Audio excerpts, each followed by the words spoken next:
दोस्तों नमस्कार आदाब, मैं आपका दोस्त तकमील अहमद। अभी तक हमारी टीम बद टांडा की टीम चुनावी चौपाल करा करती थी, लेकिन अब ये वक्त आ गया है चुनावी चौपाल की जो है उनके लिए भी चौपाल करनी पड़ती है, क्योंकि यूपी सरकार ने 440 रुपया पर लूम जो उन्होंने एक प्रावधान किया है वो पूरे तरीके से टांकी उत्तर प्रदेश के बुनकरों के लिए वो सह नहीं सकते हैं। अगर यही प्रक्रिया लागू रही तो बुनकर पूरे तरीके से उत्तर प्रदेश का समाप्त हुआ दिख रहा है। इसी के संदर्भ में हम बात करने चल रहे। कुछ बुनकर हमारे सामने बैठे हुए हैं, हम उनसे बात करेंगे। क्या आप 440 को लेकर आप उससे खुश हैं कि नाखुश हैं, या फिर जो भी समितियां हैं, जो भी कमेटी है, वो लोग कहते हैं कि हम इसको कम कराएंगे, क्या आप उनसे संतुष्ट हैं?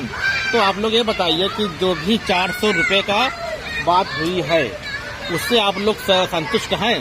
बिल्कुल नहीं है, और ये हो नहीं पाएगा भैया, दे नहीं पाएंगे। अच्छा। हाँ, और ये लोग मतलब 10% 20% बढ़ता है, ये तो कई गुना बढ़ा है जी। हाँ, तो उसको दे नहीं पाएंगे आप लोग। हाँ, तो अब आप लोग दे, जैसे मऊ है, बनारस है, वहाँ पे लोग कहते हैं हम दे लेंगे। हम लोग के जो टांडा के बुनकर है ऐसा क्यों सोचते हैं? सोचते इसलिए भैया यहाँ 80% जो गरीब तबके के लोग हैं। अच्छा। हाँ, आमदनी कम है। आमदनी कम है, और जो चार लूम 5 लूम चलाते हैं वो बिल्कुल नहीं दे पाएंगे। अच्छा। हाँ, जिसके पास दो हार्स पावर है या 3 हार्स पावर है, उसके लिए काफी भी समस्या है। और लोग कहते हैं 1 रुपया फीस बढ़ा दीजिए या 2 रुपया फीस बढ़ा दीजिए। तो 1 रुपया फीस बढ़ाएंगे हम लोग, मान लीजिए अगर 1 महीने में निकाल भी देते हैं जी। हाँ, किसी तरीके से, लेकिन ये रोज का काम है जी। सही, रोज नहीं निकल पाएगा।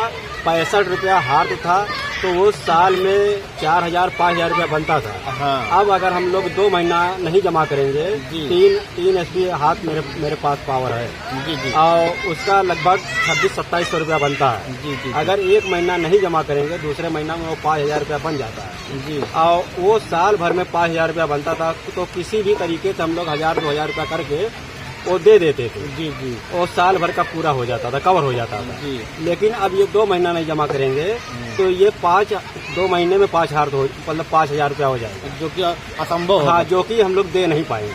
तो इसमें क्या थी, बहुत सारी बुनकर समितियां थी जो अभी तक तो उत्तर प्रदेश में नगर निकाय के चुनाव हो रहे थे, तो लोगों ने उत्तर टांडा में बुनकर राजनीति को पूरे तरीके से एकदम समाप्त कर दिया है। अब बुनकर नेता दिख नहीं रहा है, तो इसके लिए क्या, और लोग अलग अलग दिशाओं में भाग रहे हैं, इसके लिए आप क्या कहना चाहेंगे? ये तो काफी गलत कर रहे हैं, जो अलग अलग दिशा में, जो पहली बार हुआ, जो पिछली बार हो चुका है जी, कि मतलब अलग अलग दिशा में भागते थे, अलग अलग टीम थी, ग्रुपबंदी थी। इसी वजह से आज हम लोग के ऊपर ये 400-450 रुपया थोप उठा है जी। और नहीं तो ये नहीं होता, अगर सब एक प्लेटफार्म पे होते तो ये चीज नहीं होती जी। लेकिन अब जैसे बसपा वाले कह रहे हैं कि हम 2006 के प्रावधान को लेकर हाईकोर्ट जाएंगे, और फिर समाजवादी पार्टी कह रही कि हम इस पे आंदोलन करेंगे। तो क्या लगता है कि सरकार कहीं न कहीं मजबूत, जो जैसे ये नेता लोग काम कर रहे हैं, तो क्या इसको लगता है कि सरकार इस पे कुछ संज्ञान लेगी? जो कर रहे हैं, पहली बात तो सब लोग, चाहे समाजवादी को हो, चाहे बसपा को हो, चाहे बुनकर नेता हो, चाहे जो लोग जी। पहली बात, सब इकट्ठा हो जाएं और इकट्ठा होकर काम करें। हाँ। उससे ज्यादा असर पड़ेगा। हाँ। और अलग अलग जाने से असर नहीं पड़ेगा। हाँ, तो ये बातें हर कोई सोच रहा है लेकिन कह नहीं रहा है। तो आप उत्तर प्रदेश, खासकर टांडा के बुनकरों से क्या कहना चाहेंगे? बुनकर से और बुनकर नेताओं से क्या अपील करना चाहेंगे? पहली बात तो बुनकर नेताओं से कहना ये चाहता हूँ, जो भी दौड़ रहे हैं जी, 2-4 लोग को लेकर इधर उधर जा रहे हैं, वो जितने भी नेता हैं सबसे संपर्क करें और सबको एकजुट करें जी। और उसके बाद एकजुट होकर योगी सरकार के पास जाए, उनसे बात करें जी। और बुनकर नेता तो मैं यही कहना, मतलब जो बुनकर लोग हैं, मैं यही कहना चाहता हूँ, ये सबका काम है, ऐसा तो है नहीं खाली नेता का काम है। सब लोग इकट्ठा होकर अपनी बात नेता तक पहुँचाएं, और नेता लोगों का काम है सब लोग एक दूसरे से संपर्क करके वो लोग इकट्ठा होकर काम करें। और मेरा ये भी कहना है, योगी महाराज तक अगर मेरी बात पहुँचती है तो मैं ये योगी महाराज से ये भी कहना चाहता हूँ कि ज्यादातर गरीब लोग हैं, जो कि 80% है, जिसके पास 3 लूम 4 लूम 5 लूम रोज कमाता है, रोज खाता है, वो बिल्कुल नहीं दे पाएगा। तो उसको हालात देखकर उसके ऊपर उसी हिसाब से फैसला किया जाए कि इनका कैसे मतलब गुजारा होगा। हाँ, अगर वो गरीबी हटाना चाहते हैं तो मतलब उसका ढेर ध्यान दें, कुछ उसमें कमी करनी चाहिए। हाँ, उसमें कमी कर। हाँ, महंगाई बढ़ी है। अगर 65 रुपया लूम था उसको 110 रुपया कर दीजिए, 120 कर दीजिए। हाँ, और उससे ज्यादा हम लोग नहीं दे पाएंगे।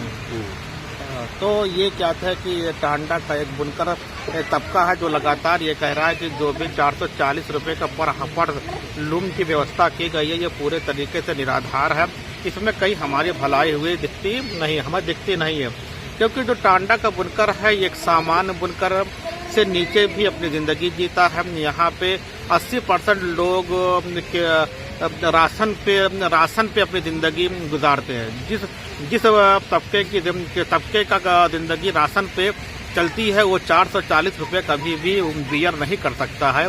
इसलिए उत्तर प्रदेश अपनी पॉलिसी में कुछ बदलाव लाए जिससे एक बड़ा तबका अपने कारोबार में दोबारा लगे और उत्तर प्रदेश के जीडीपी में अपना योगदान करता रहे। ओके, थैंक्स, धन्यवाद।